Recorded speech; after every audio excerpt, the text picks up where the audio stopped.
Bienvenidos a la ruta pedagógica de Colonialidad del Poder, que trabajamos códigos libres y a la que puedes acceder a través del portal web comunalizarelpoder.com.be. En este tercer módulo entrevistaremos al pensador boliviano Juan José Bautista, ganador del Premio Libertador del Pensamiento Crítico en el 2015, quien nos invita a construir un nuevo marco categorial para pensarnos y reconocernos desde América Latina y a partir de allí plantearnos posibilidades de transformación, nuevos horizontes de sentido desde una racionalidad para la vida y que siga abonando reflexiones en este desafío de comunalizar el poder.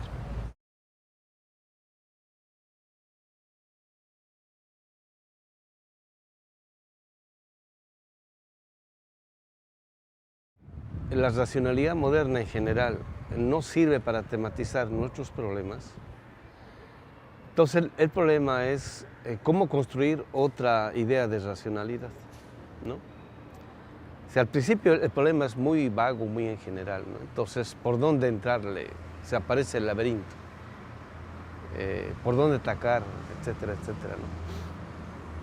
Eso, digamos, en el caso de Dussel, y yo pertenecía en ese entonces al equipo de Dussel, en diálogo con Apple fundamentalmente, también Habermas, su escuela, todo eso. Y en ese entonces el problema era el de la racionalidad, ¿no? Era el siguiente, ¿no? Una vez que se hace la crítica al paradigma de la conciencia, que es el paradigma fundado en la certeza del individuo, del ego, digamos en la tradición de de Descartes hasta Kant, ¿no? Que había entrado en crisis durante la Segunda Guerra Mundial, entonces era cómo reconstituir una racionalidad comunitaria, ¿no?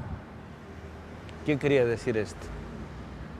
Ya sabemos que la idea de racionalidad fundada en la certeza del individuo, en el sentido de que basta con que yo tenga claridad respecto de un problema para saber si algo es verdadero o falso, aunque el mundo esté equivocado, ¿no? Esa es la certeza, es el absolutismo de la subjetividad egocéntrica del sujeto moderno, ¿no? Por decir, digamos, los del primer mundo piensan que todos los del tercer mundo son atrasados bárbaros. O sea, no existe explicación, argumento que pueda cuestionarles eso. Con que ellos lleguen a esa certeza, ya lo hicieron. Eso quiere decir. Entonces, esa idea entró en crisis en la Segunda Guerra Mundial. Entonces, el problema era cómo reconstituir una racionalidad, ¿no? Más amplia, más comprensiva, que permitiera superar esa crisis, ¿no? Entonces viene la idea de la racionalidad comunicativa, en el sentido de que ¿qué es racional? ¿Lo que es lógico y correcto para mí o para todos, ¿no? Entonces ahí surge por primera vez la tematización del ámbito de lo comunitario como constitutivo de lo individual. O sea, antes de que yo tenga ideas respecto de lo que sea, cualquier cosa, primero existe una comunidad de comunicación que a través del lenguaje constituye cierto tipo de certezas de las cuales un individuo toma conciencia después, ¿no? Es así como funciona. No es al revés, no es que se le ocurre a un genio una idea y a partir de eso lo difunde y el resto toma conciencia, no es así. Esa es la idea del paradigma de la conciencia. Una idea se le ocurre a un genio y después de eso la difunde y el resto, digamos, ya comprende, no es así, es al revés, ¿no? Aparece en un individuo o en un genio como novedoso cuando el genio individuo toma conciencia de eso, que es común a todos. Y si todos se identifican con eso, es porque ese conocimiento se corresponde con esa comunidad de comunicación.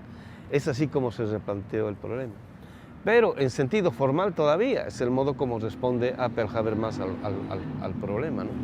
En sentido formal quiere decir lo siguiente, sin contenido, o sea, sin tomar en cuenta las especificidades que se da culturalmente en distintos espacios geográficos o geopolíticos, ¿no? Entonces ahí es donde ingresamos nosotros, ¿no? Entonces decimos, bueno, comunidad de comunicación, ¿qué comunidad de comunicación? ¿No? En primera instancia era la comunidad de comunicación del primer mundo, ¿no? Quienes comparten un horizonte cultural, por decir, Europa, Estados Unidos. Pero ¿qué pasa cuando irrumpe alguien desde fuera, en este caso de la exterioridad, de esta comunidad de comunicación y dice, no estoy de acuerdo con todo eso? Sí, ¿qué pasa con todo eso? Ese acto es racional. En principio parecía como irracional. ¿Por qué? Porque no tiene un argumento construido, desarrollado. Entonces ahí es cuando ingresa nuestra temática, nuestra problemática. ¿Por qué? Desde que llegan aquí los españoles, los europeos, destruyen todas nuestras instituciones pedagógicas, las hacen pedazos. Y el tipo de conocimiento que habían producido, ¿no?, los pueblos originarios era muy, pero muy sofisticado. Entonces, yo siempre pongo el ejemplo, ¿no? Entonces, vamos a suponer que invadimos, o un pueblo invade Europa, Estados Unidos, y lo primero que hace es pasar la guillotina a todos sus intelectuales, ¿no? Y después de eso destruye todas sus universidades, todas sus escuelas, quema todos sus libros, y a toda la población los manda a trabajar como esclavos durante 100 años. Y después de 100 años dice, ¿dónde está el saber de ustedes? ¿Dónde? Eso han hecho con nosotros, ¿no? Siempre digo, en las costas del lago Titicaca, en la frontera entre Bolivia y Perú, hay cualquier cantidad de iglesias que están construidas sobre los cráneos de los más grandes sabios del mundo andino, ¿no? Ahí hay cientos de cráneos y sobre eso están construidos muchos templos, ¿no? O sea, a nuestros grandes sabios los han cortado. Entonces, bueno, y después de eso, la posibilidad de que desarrollamos nuestras propias instituciones pedagógicas, académicas, las han destruido. Bueno, entonces ahora de pronto estamos en una situación postcolonial en el sentido de que, bueno, supuestamente no somos colonias, ¿no? Y podemos desarrollar nuestro tipo de pensamiento, etcétera, etcétera. Pero ya se ha impuesto a nivel mundial de modo hegemónico un tipo de conocimiento, un tipo de saber, un tipo de academia, un tipo de pedagogía, un tipo de ciencia, un tipo de filosofía. Ya está impuesto como si fuese lo natural, ¿no? Entonces, cuando queremos reaccionar con problemas y o temas totalmente diferentes al que se tratan y tematizan en el primer mundo, en primera instancia no tenemos argumento. O sea, tenemos posiciones de acuerdo o desacuerdo, pero así, bueno, ¿dónde está el argumento?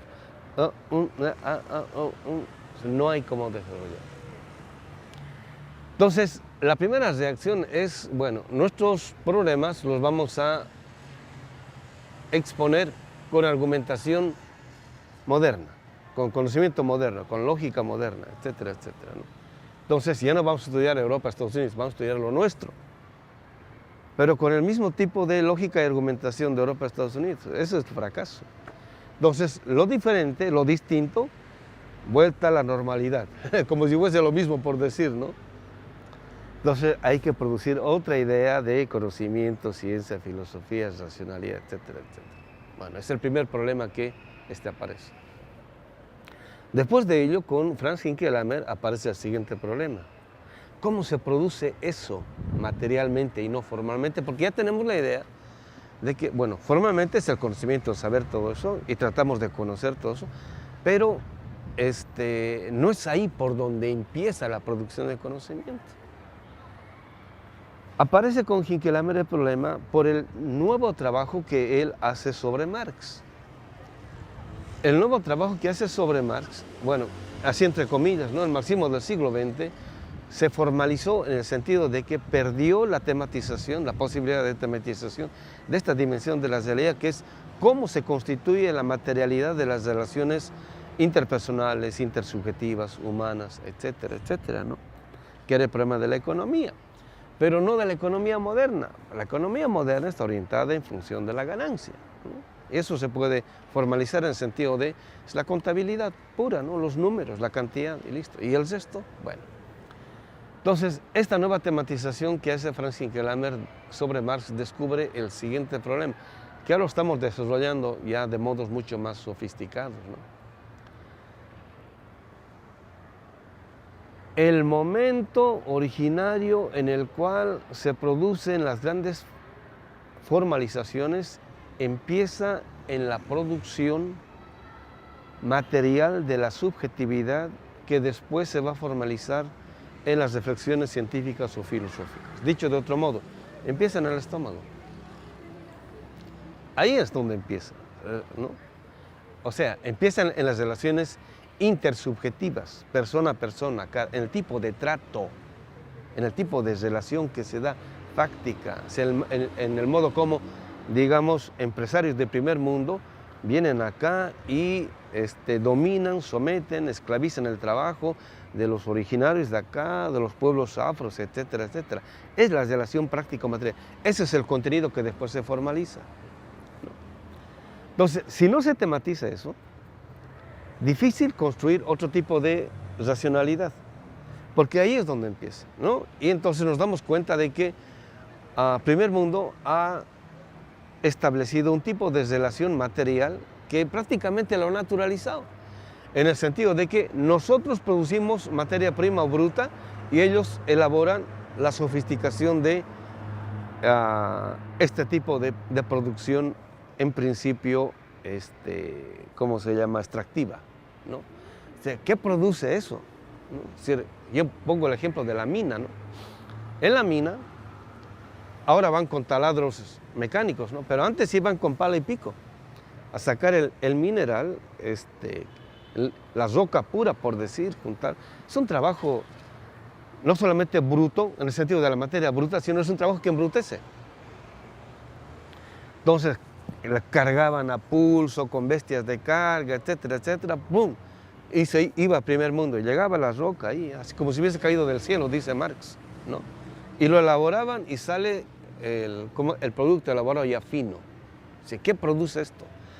La extracción, producción de materia bruta a nosotros nos ha ido embruteciendo.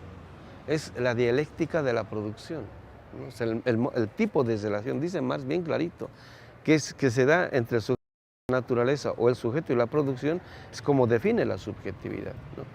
Entonces, como nosotros estamos directamente vinculados a la producción de materia bruta, eso nos embrutece. Y ellos, vinculados directamente a la producción de los instrumentos más sofisticados, pues se sofistican, ¿no? O sea, la última vez que estuve en Berlín, al principio estudié arquitectura, y cuando yo estudié arquitectura iba a los talleres de arquitectura, y son talleres, así literal, son talleres, ¿no? Entonces veía en Berlín estudios de arquitectura, parecen oficinas, ¿no? Y hasta los arquitectos, las arquitectas parecen ejecutivos, ¿no? Entonces, no se puede dar cuenta de la diferencia, ¿no? Es decir, ¿qué tipo de subjetividad produce un tipo de producción, ¿no? O sea, los arquitectos prácticamente son albañiles. Y esos arquitectos son ejecutivos, por decirlo, y producen todo lo instrumental en ese sentido, en esa perspectiva, pero en bruto se produce acá, ¿no? O sea, eso produce un tipo de racionalidad, ¿no? Ahora, bueno, estoy empezando todavía a tocar el tema nada más, ¿no? O sea, ni siquiera lo quiero desarrollar. Esto quiere decir de que en el plano del pensamiento nosotros nos acostumbramos a producir los problemas en bruto también, sin posibilidad de formalización. Pongo otro ejemplo para ilustrar esto, ¿no?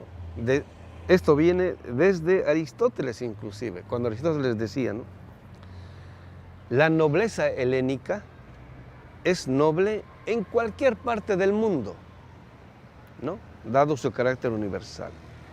En cambio, los nobles de los pueblos bárbaros son nobles solamente en sus pueblos, ¿no? O sea, son una nobleza local. En cambio, los helénicos son una nobleza universal, ¿no? Cuando los europeos se modernizan con esa subjetividad, ¿no? Por decir, digamos, el empresario europeo es universal. En cambio, el empresario de tercer mundo es local. En el plano del conocimiento, el conocimiento europeo, por más local que sea, automáticamente es universal y en ellos es natural. En cambio nosotros, cuando producimos un conocimiento, es local. O sea, no es universal. Si es local, entonces no es científico, pues. Y a mí me sorprendía esto cuando yo llegué a México, fines del 80, principios de los 90, el 99.99% de la gente que estaba haciendo sus tesis doctorales, cuando hacían estudios locales, todo el mundo se quedaba en lo local y nadie lo elevaba a lo universal, ¿no? Pues, ¿qué pasó? Así es una subjetivación en el sentido de nosotros solamente podemos producir pensamiento local, pero no universal. ¿Qué pasó? ¿No?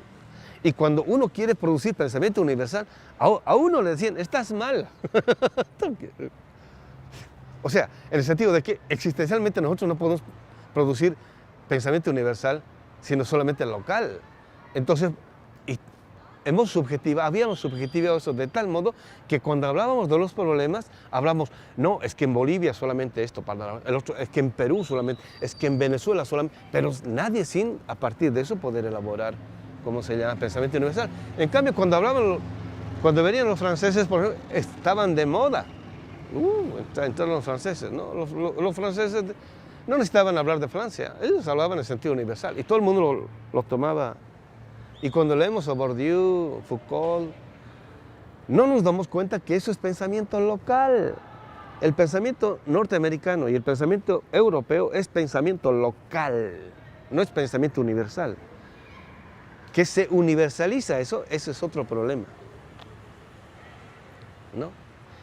Todo pensamiento local se puede universalizar, todo, absolutamente todo. Y en última instancia, cuando el ser humano piensa en sentido radical, tiene una legítima pretensión de universalidad. Si lo desarrollamos eso o no, ese es otro problema.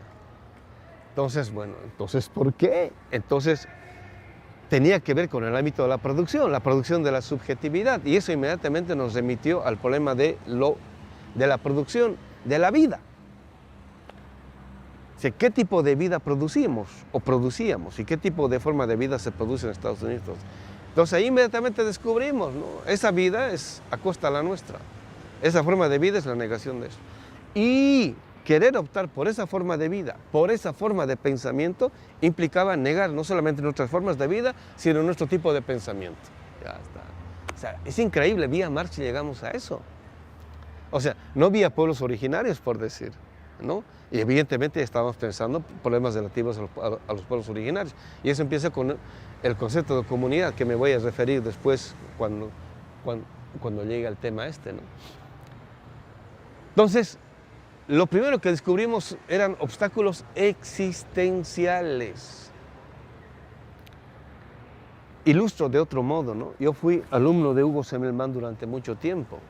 Entonces, uno de los problemas que él trabajó muchísimo en México, desde mediados, fines de la década del 80, era el problema del sujeto con conciencia histórica y del sujeto que es capaz de producir, hacer, construir historia, ¿no? Entonces, al final de su vida, él decía, ¿no? Me tocó compartir con él un seminario un mes antes de que falleciera. Entonces él decía, tantos años he enseñado acá en México, he enseñado en Colombia, he enseñado en tantos lugares, he enseñado a que cómo es que los investigadores se deben constituir en sujetos, o sea, en productores de teoría, con pretensión de universalidad, todo eso, ¿no? O sea, ¿dónde están los alumnos? Y ya fueron generaciones y generaciones y generaciones y generaciones. ¿No? O sea, ¿qué ha pasado? O sea, y un maestro, Dussel igual, Hinckelemmer igual, o sea, los maestros, ¿no? ¿Dónde están los alumnos? ¿No? Tuve un maestro, Eduardo Nicol, produjo una filosofía, puedo estar en desacuerdo con su vida, pero produjo una filosofía. ¿Quién de sus alumnos ha desarrollado una filosofía comparable a la suya? Nadie. O sea, esto es un problema existencial, ¿no?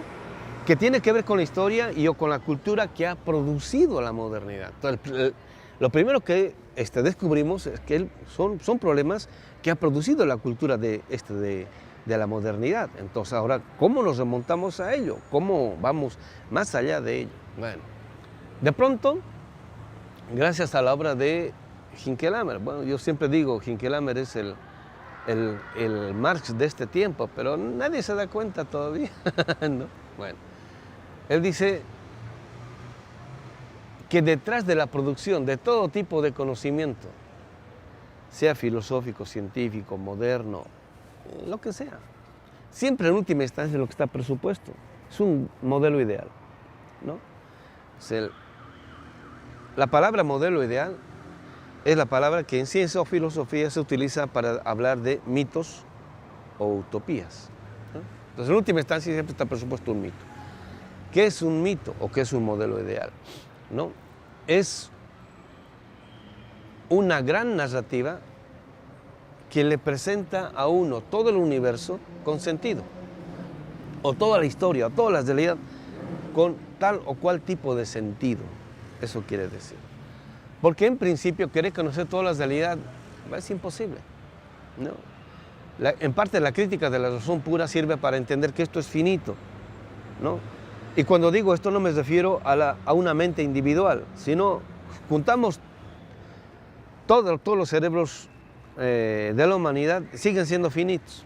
No podemos concebir ni conocer todo, ¿no? Entonces siempre conocemos por partes. Entonces, pero para poder conocer tal o cual parte necesitamos nosotros siempre una visión, ¿no? Lo que se llama cosmovisión, una visión de la realidad tal que nos permita orientarnos.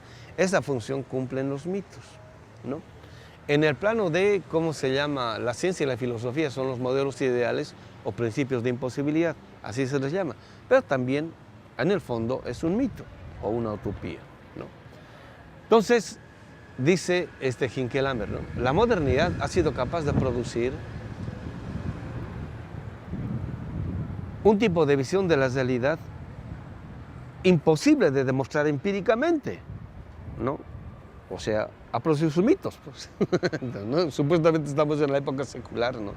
Donde no hay mitos, supuestamente estamos superados. No, es más mítica que cualquier otra época o civilización, ya está peor, porque hay mitos de liberación y mitos de dominación.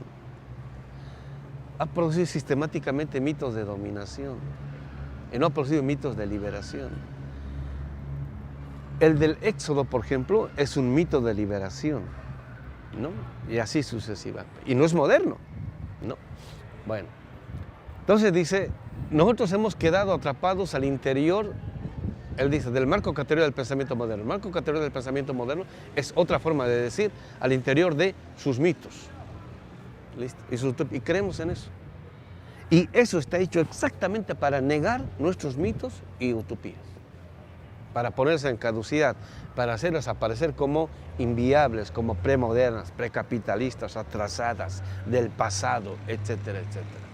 Entonces, dice, y porque creemos en los mitos de la modernidad, no creemos en lo propio. ¿Listo? Así de simple, ¿no? O sea, somos creyentes fidelísimos de los grandes mitos de la modernidad. Y no nos damos cuenta. ¿Por qué? Porque la modernidad, como cualquier otro horizonte mítico, argumenta. No es una mera creencia, no, hay detrás de eso hay toda una argumentación. Y eso en toda cultura o civilización. O sea, cuanto más historia tiene una cultura o civilización, es porque ha producido un sistema de argumentación tal que es capaz de sostenerse a lo largo de los milenios. No es nomás dominación, no. Eso es un mito de la modernidad, que están ahí atrasados porque nos dominan todo eso. No, son relatos esos a posteriori. No es que no hay relaciones de dominio, no estamos diciendo eso, no. Entonces, ¿cómo vamos más allá de los mitos de la modernidad? ¿No? Ahí aparece el otro tema, ¿no? Entonces, bueno, decimos, entonces, y eso tiene que ver con la política, porque es un problema teórico. Y esto que estoy diciendo es de la década del 90. En este siglo, ¿no?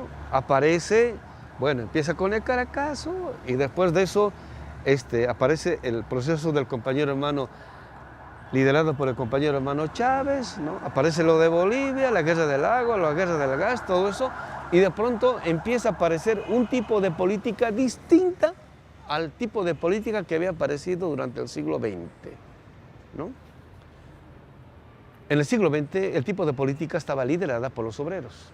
En la década del 90 hacen desaparecer el capital transnacional a las fábricas nuestras. O sea, ya no hay obreros, los hacen desaparecer. Y eso es política.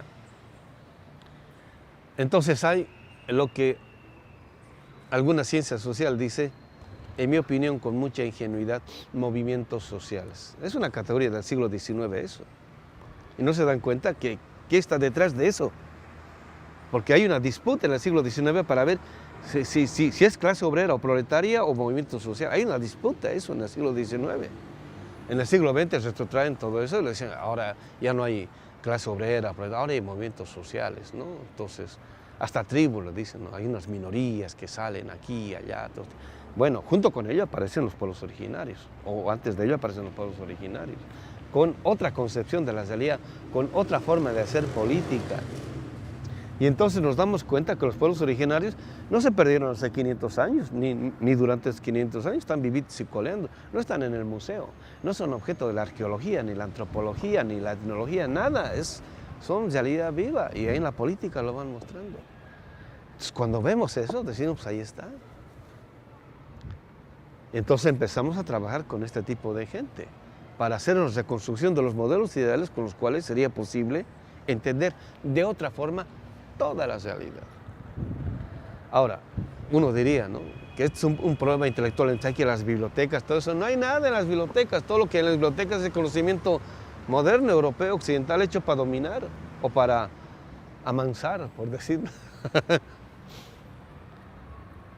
Entonces hay que hablar con los sabios, y están los sabios, existen los sabios, son bibliotecas andantes, ambulantes, que tienen más sabiduría que muchos de estos especialistas europeos modernos occidentales. Entonces ellos nos lo dicen, este no es un problema intelectual, es un problema existencial de vida. O sea, uno agarra las grandes ideas no intelectualmente, no en la biblioteca, no con el libro, sino produciendo otra subjetividad, otra corporalidad, otro tipo de consumo. Cuando consumo mercancía capitalista me estoy tragando el capitalismo entero. Cuando consumo mercancía o alimento andino, me estoy tragando el mundo andino. Estoy haciendo que sea parte de mi subjetividad.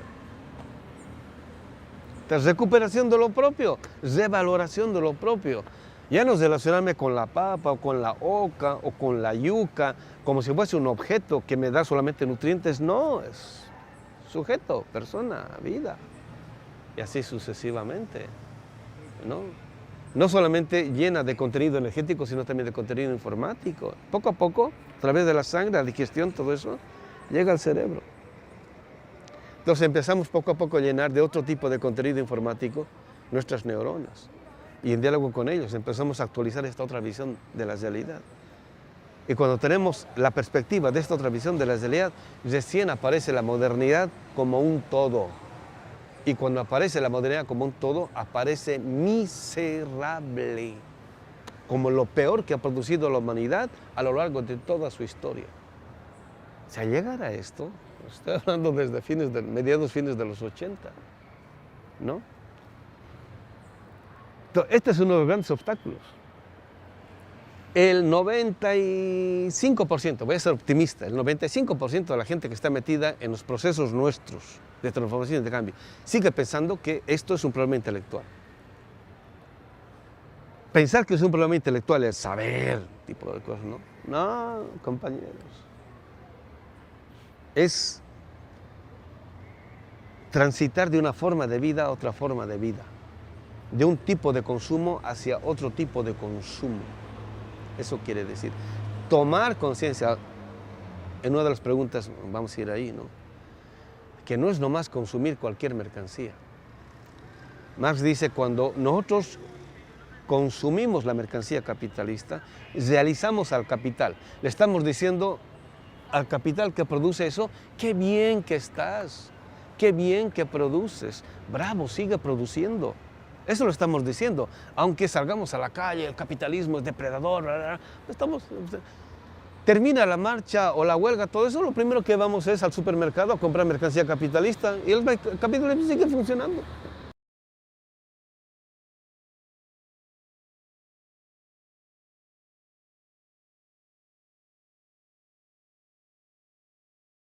La primera vez que llegamos al tema fue en el diálogo con Apple. Estoy hablando todo el año del 90 y el 91, la primera vez que llegamos al tema, ¿no? Entonces Apple llega con el tema de la comunidad de comunicación ideal, ¿no?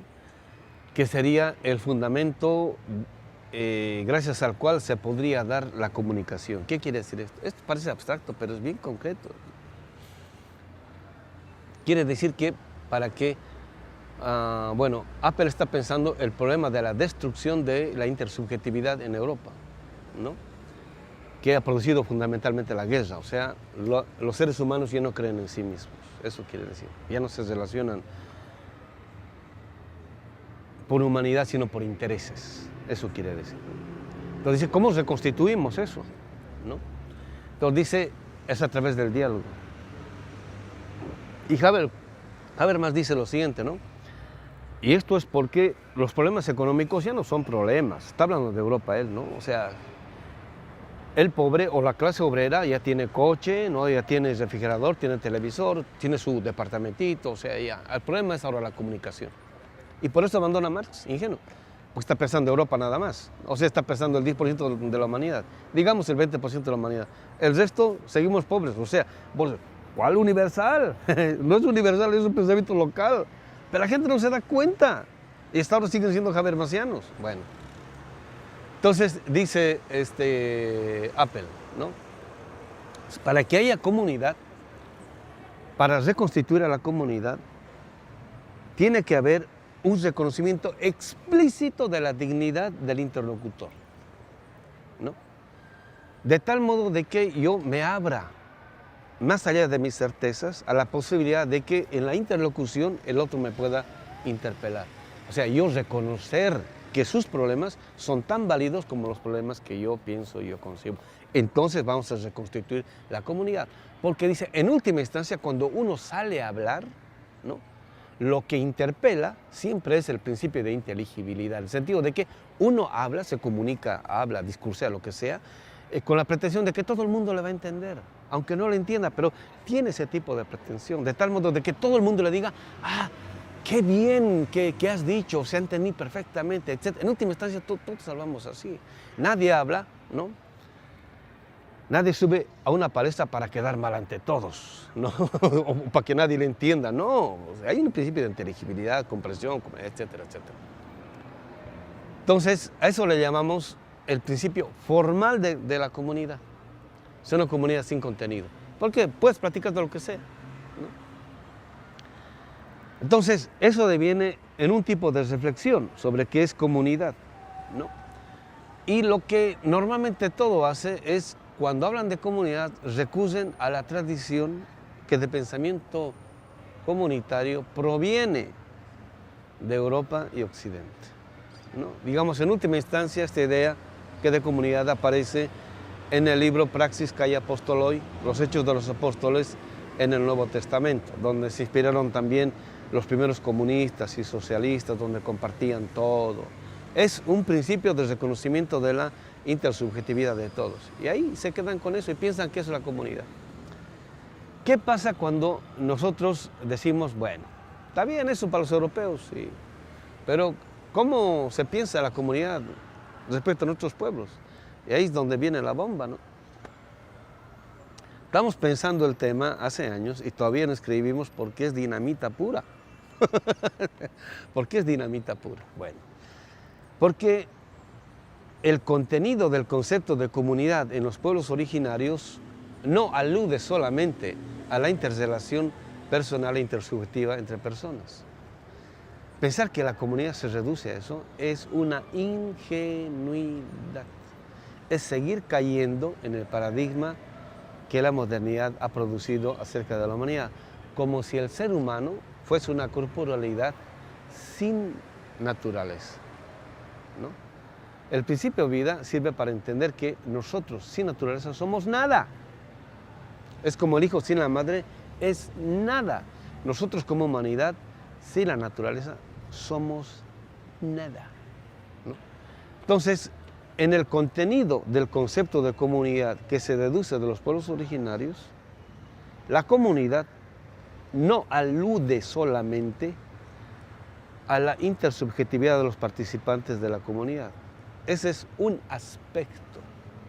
La comunidad es una tridimensionalidad de relacionalidad. Es una comunidad de parientes. Unos son los seres humanos otros son los parientes de la naturaleza o la Pachamama, y otros son los parientes espirituales o ajayos. Son estas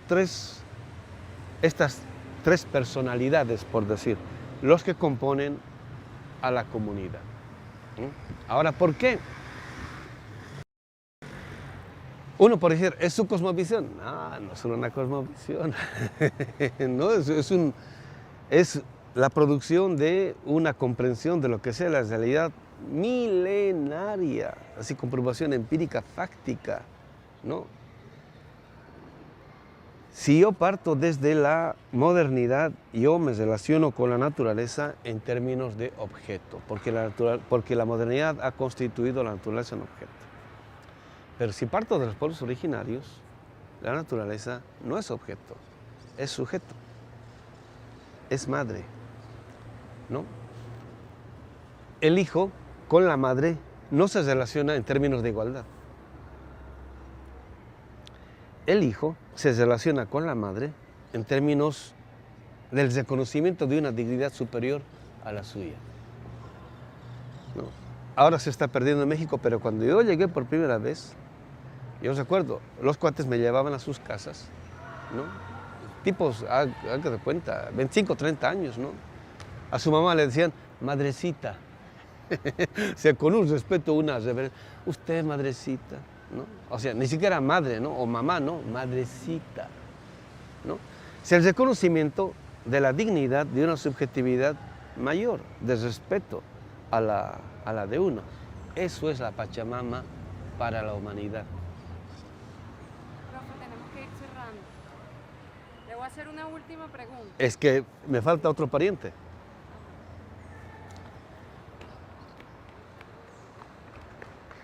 El compañero hermano Chávez, Hugo Chávez, dicen que ha muerto. Desde la perspectiva de los pueblos originarios, está vivito y coleando. Él ahora es parte de los ancestros, es la otra parte de la comunidad.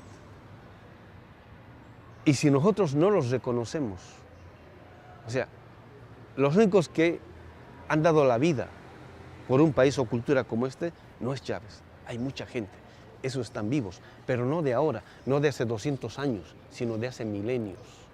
Y los hemos olvidado, y por eso nos han ganado los europeos. Bueno. Hemos perdido fuerza, hemos perdido potencia. Entonces, cuando los reconocemos, y ellos no, es como cuando un varón está ahí, no sé qué hacer, qué sé yo, viene la mamá o la esposa, le dice, yo te apoyo, ¡prum! Entonces necesitamos recuperar la subjetividad de ellos, de tal modo de que ellos, no estoy hablando de los seres humanos, estoy hablando del espíritu de los ancestros y de los espíritus de la Pachamama, estén con nosotros en la lucha. No solamente nos vamos a potenciar, sino que vamos a arrasar y vamos a ir más allá del capitalismo y la modernidad.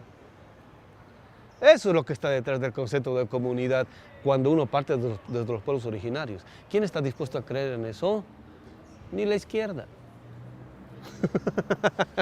¿Por qué? Porque todavía tienen conciencia moderna. Y por eso estamos como estamos. Porque nuestra izquierda es secular. Cuando digo es secular, estoy diciendo es moderna. Cuando digo moderna, estoy diciendo es burguesa, tiene conciencia burguesa. Eso es lo que estoy diciendo. Y para decir esto no es una ocurrencia mía.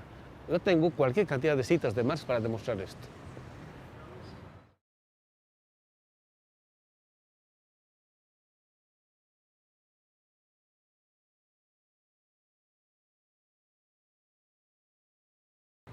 En las izquierdas hoy en América Latina, el tipo de política que se deduce es el tipo de política que se ha producido en la modernidad. Esa política está hecha para que ganen siempre los ricos, los poderosos, los que se han apropiado de los medios masivos de producción, consumo, la prensa, etcétera, etcétera. No está hecha para que el pueblo gane. Por eso el pueblo tiene que producir otra idea, otro concepto de política. Pero para producir eso, necesita producir otra idea de economía. Pero para producir eso, necesita producir otra visión de la realidad. Y no tenemos que inventárnosla. Está ahí, está en el pueblo, ¿no? Convivimos con eso. Lo único que tenemos que hacer es, bueno, empezar a hacer el giro hacia lo que siempre negamos. Y eso tiene que aparecer en la constitución política del Estado. Y la constitución política del Estado tiene que amparar eso para hacer viable y factible no solamente esta otra visión, sino también esta otra política, esta otra economía.